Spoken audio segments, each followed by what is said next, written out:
नमस्कार दोस्तों, स्वागत है आप सभी का आज के मुख्य समाचार के इस वीडियो में, जहां हम आपके लिए हर दिन लेकर आते हैं देश और दुनिया की तमाम बड़ी खबरें। एक एक करके सभी बड़ी खबरों के बारे में आपको सटीक जानकारी देंगे। बस आप इस वीडियो के साथ अंत तक बने रहें। साथ ही आपसे एक छोटी सी रिक्वेस्ट है कि मुझे इस वीडियो को बनाने में बहुत मेहनत लगती है, तो इस मेहनत के लिए वीडियो पर एक लाइक जरूर कीजिएगा। साथ ही वीडियो के नीचे दिए गए इस लाल बटन को दबाकर चैनल को सब्सक्राइब कीजिए और इस घंटी को भी दबाइए ताकि आपको दिन भर की बड़ी खबरों की जानकारी लगातार मिलती रहे। तो चलिए दोस्तों, एक एक करके सभी बड़ी खबरों के बारे में जान लेते हैं। तो दोस्तों, आज की पहली बड़ी खबर की अपडेट की बात करें तो कोरोना वायरस से लंबे समय तक बचाव के लिए जरूरी है वैक्सीन, नई रिसर्च का खुलासा। जी हां, कोविड को लेकर सभी वैज्ञानिकों को पूरी जानकारी नहीं है और इसलिए दुनिया भर में इसे लेकर रिसर्च चल रही है। ताजा रिसर्च में वैक्सीन को लेकर बहुत ही काम की जानकारी सामने आई है। अमेरिका की एक यूनिवर्सिटी के अनुसंधानकर्ताओं ने दावा किया है कि कोविड-19 की वैक्सीन लगवाने पर कोई विकल्प नहीं है जिसे आप चाहें तो नकार सकते हैं, बल्कि ये आपके लिए जरूरी भी है। रिसर्चर के मुताबिक वैक्सीन लगवाने से कोरोना वायरस से संक्रमित लोगों में प्राकृतिक प्रतिरोधक क्षमता इतनी बढ़ जाती है कि वो वायरस के लगातार बन रहे नए वेरिएंट से भी सुरक्षित रह सकते हैं। अध्ययन में सामने आया है कि इन लोगों के अंदर वायरस के खिलाफ दीर्घकालिक सुरक्षा प्रणाली विकसित हो रही है। अनुसंधानकर्ताओं ने पाया है कि टीके के कम से कम एक खुराक लेने वाले लोगों के समूह में भी ये एंटीबॉडी काफी तेजी से बढ़ी है। यानी अगर आपने कोई सा भी टीका लिया है, वो कोविड के किसी भी वायरस से लड़ने में आपका शरीर ज्यादा सक्षम होगा। वहीं आपने टीका लिया तो वायरस का संक्रमण होने के पर शरीर में उसका मुकाबला करने वाले एंटीबॉडीज नहीं बनेंगे, जिससे कोरोना आपके लिए घातक साबित हो सकता है। और अगली बड़ी खबर की बात करें तो मैगी को लेकर फिर आई डराने वाली खबर। खुद नेस्ले ने माना फूड प्रोडक्ट सेहतमंद नहीं, आइसक्रीम भी खराब। जी हाँ, इंडियन मार्केट में सबसे पसंदीदा फूड प्रोडक्ट मैगी एक बार फिर चर्चा में आ गई है। फिर से विवाद छिड़ गया है, लेकिन इस बार किसी फूड डिपार्टमेंट या सरकार ने नहीं, बल्कि खुद नेस्ले ने माना है कि मैगी समेत उसके 60% फूड प्रोडक्ट और ड्रिंक्स सेहतमंद नहीं है। मतलब इन्हें खाना या पीना सेहत के लिए अच्छा नहीं है। कंपनी के मुताबिक वो अपने प्रोडक्ट्स में न्यूट्रिशन वैल्यू की जांच कर रही है। प्रोडक्ट्स की जांच के बाद रणनीति बदलकर काम होगा। ये सेहत से जुड़ा मामला है। प्रोडक्ट को टेस्टी और सेहतमंद बनाने की कोशिश की जा रही है। कंपनी ने यहां तक कहा कि वो प्रोडक्ट ऐसे हैं जो कभी हेल्दी नहीं थे और उन्हें सुधारने के बाद भी वो सेहतमंद नहीं रहे। नेस्ले ने कहा कि कंपनी अपना पूरा पोर्टफोलियो बदलने पर विचार कर रही है। यानी आप जरूर से ज़्यादा मैगी का इस्तेमाल करते हैं तो आपकी सेहत के लिए नुकसानदेह हो सकता है। और अगली बड़ी खबर की बात करें तो जल्द दूर होगी वैक्सीन की कमी। सरकार का दावा, अगस्त से टीकाकरण के लिए हर दिन होंगे 1 करोड़ टीके। जी हाँ, भारत में कोरोना संक्रमण की दूसरी लहर की रफ्तार काफी धीमी हो गई है। 7 मई को उच्चतम स्तर पर दर्ज किए जाने के बाद कोविड के मामलों में लगभग 69% की गिरावट आई है। ये जानकारी केंद्र सरकार के स्वास्थ्य एवं परिवार कल्याण मंत्रालय ने दी है। साथ ही सरकार का कहना है कि जल्द ही टीके की किल्लत को दूर कर लिया जाएगा। केंद्र सरकार का दावा है कि जुलाई या अगस्त की शुरुआत तक के देश के पास प्रतिदिन 1 करोड़ लोगों को टीका लगाने के लिए कोविड-19 की पर्याप्त वैक्सीन होगी। आपको बता दें कि फिलहाल देश में कोवैक्सीन, कोविशील्ड और स्पुतनिक वी की मदद से टीकाकरण अभियान चलाया जा रहा है। वहीं लॉकडाउन को लेकर सरकार का कहना है कि जिलों को खोलने के लिए 1 सप्ताह के लिए कोविड संक्रमण की दर 5% से कम होनी चाहिए।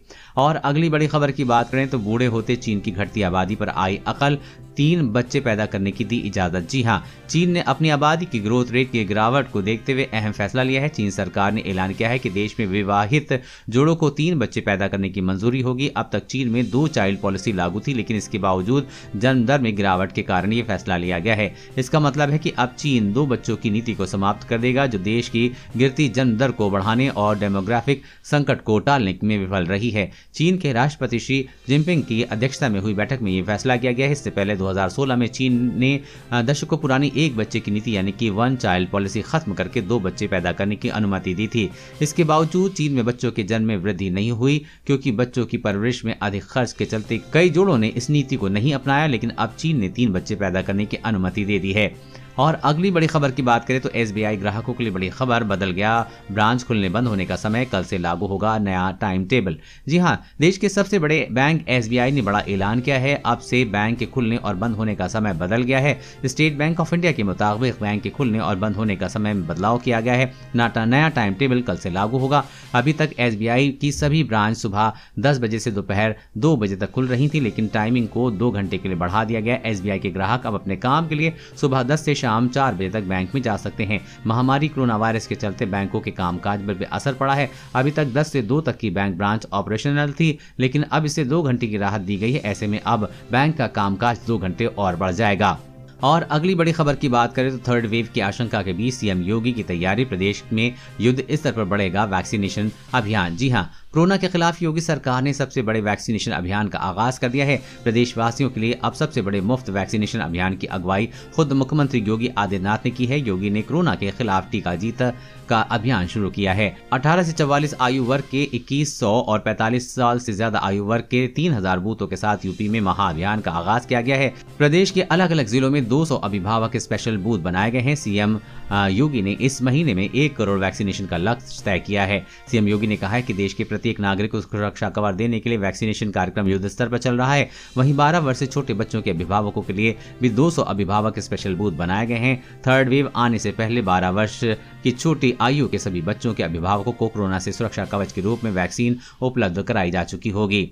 और अगली बड़ी खबर की बात करें तो बिना परीक्षा दिए पास होंगे 12वीं के छात्र, रिजल्ट से नाखुश बच्चों के पास होगा ये ऑप्शन। जी हां, कोरोना वायरस महामारी की दूसरी लहर के मद्देनजर केंद्र सरकार ने केंद्रीय माध्यमिक शिक्षा बोर्ड की 12वीं कक्षा की बोर्ड परीक्षा रद्द करने का फैसला लिया है। प्रधानमंत्री नरेंद्र मोदी ने कहा कि ये फैसला छात्रों के हित को ध्यान में रखकर लिया गया है। पीएम नरेंद्र मोदी ने कहा कि 12वीं का रिजल्ट तय समय सीमा के भीतर और तार्किक आधार पर तैयार किया जाएगा। बता दें कि रिजल्ट के लिए शिक्षा मंत्रालय ने कई विकल्प तैयार किए हैं। इससे पहला है 9वीं, 10वीं और 11वीं तीनों का इंटरनल असेसमेंट किया जाएगा। इसके बाद इसके आधार पर ही 12वीं का रिजल्ट जारी कर दिया जाएगा। वहीं दूसरी तरीका 10वीं के छात्रों को तथा इंटरनल असेसमेंट को अपनाया जा सकता है। पीएम मोदी की अध्यक्षता में हुई बैठक में यह भी फैसला किया गया है कि जो छात्र मौजूदा व्यवस्था से संतुष्ट नहीं होंगे, केंद्रीय माध्यमिक शिक्षा बोर्ड उन्हें परीक्षा देने का भी विकल्प देगा। स्थिति समान होने पर ही 12वीं की छात्र परीक्षा दे सकते हैं।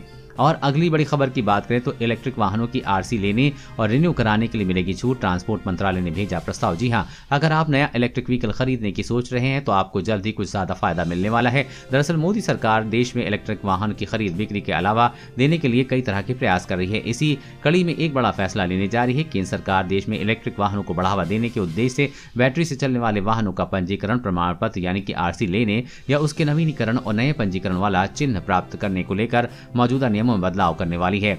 सड़क यातायात और राजमार्ग मंत्रालय ने आरसी जारी करने या नवीनीकरण के लिए बैटरी से चलने वाले वाहनों को शुल्क भुगतान से छूट का प्रस्ताव दिया है। यानी आप नया इलेक्ट्रिक वाहन खरीदते हैं तो आपको आरसी लेने और रिन्यू करने पर कोई चार्ज नहीं देना होगा, यानी ये बिल्कुल फ्री होगा। और अगली बड़ी खबर की बात करें तो अब ड्यूटी के दौरान फोन पर बात नहीं कर सकेंगे पुलिसकर्मी, जाने वजह। जी हाँ, बिहार में पुलिसकर्मी अब ड्यूटी के दौरान मोबाइल और दूसरे इलेक्ट्रिक उपकरण का उपयोग नहीं कर सकेंगे। राज्य पुलिस मुख्यालय ने इस मामले को लेकर सख्त रवैया इख्तियार किया है।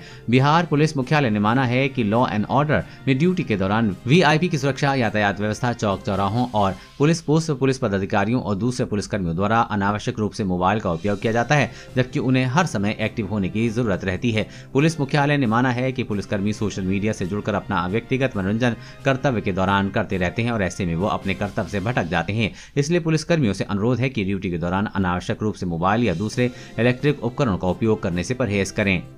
और अगली बड़ी खबर की बात करें तो चलिए दोस्तों फटाफट जान लेते हैं आज के ताज़ा मौसम समाचार अपडेट के बारे में। तो आपको बता दें कि प्री मानसून के चलते बदला मौसम का मिजाज, देश के 10 राज्यों में तेज आंधी के साथ भारी बारिश का अलर्ट। जी हां, प्री मानसून गतिविधियों के चलते देश के कई राज्यों में लगातार मौसम का मिजाज बदल रहा है। मौसम विभाग के अनुसार राजस्थान, उत्तर प्रदेश, हरियाणा समेत कई राज्यों के विभिन्न हिस्सों में आज भारी बारिश की पूरी संभावना है। दिल्ली एनसीआर में पिछले कुछ दिन से हुई बारिश से उमस भरी गर्मी से लोगों को काफी हद तक राहत मिली है। वहीं आज फिर राजधानी दिल्ली में आंधी तूफान के साथ बारिश होने की संभावना मौसम विभाग ने जताई है। मौसम वैज्ञानिकों के मुताबिक बिहार के ऊपर चक्रवाती हवाओं का क्षेत्र सक्रिय है। वहीं उत्तर पूर्व मध्य प्रदेश तक एक निम्न स्तर की ट्रफ रेखा बनी हुई है, जिससे अगले कुछ घंटों में उत्तर प्रदेश के कई इलाकों में तेज हवाएं चलने के साथ बारिश होने की संभावना है। मौसम विभाग ने उत्तर प्रदेश, बिहार, मध्य महाराष्ट्र, तटीय आंध्र प्रदेश, उत्तरी कर्नाटक, केरल, जम्मू कश्मीर, लद्दाख, गिलगित में भी अलग अलग क्षेत्रों में तेज धूल भरी आंधी के साथ भारी बारिश होने की संभावना जताई है।